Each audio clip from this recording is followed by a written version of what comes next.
दोस्तों अगर आपकी LG की वॉशिंग मशीन में UE का एरर आ रहा है तो ये वीडियो आपके लिए है। आज मैं आपको बताऊंगा कि UE का एरर आता क्यों है और हम इसको किस तरह ठीक कर सकते हैं। मेरा नाम है तारिक और आप देख रहे हैं DGK टेक्निकल। दोस्तों UE एरर दो वजूहात से आता है।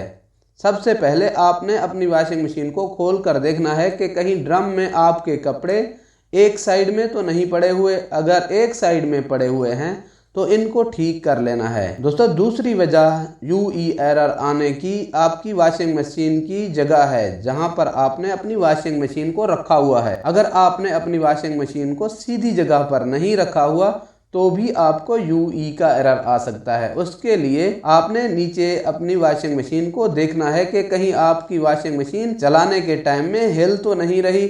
अगर आपकी वॉशिंग मशीन हिल रही है तो अपनी वॉशिंग मशीन को सीधी जगह पर रखने के बाद आप अपनी वॉशिंग मशीन को चला दें तो आपको ये एरर नहीं आएगा। जी दोस्तों, अगर मेरी वीडियो आपको पसंद आई है तो मेरी वीडियो को लाइक करें, मेरे चैनल को सब्सक्राइब करें और बेल का आइकन दबाना मत भूलें ताकि मेरी नई आने वाली वीडियो का नोटिफिकेशन आप तक पहुंचता रहे।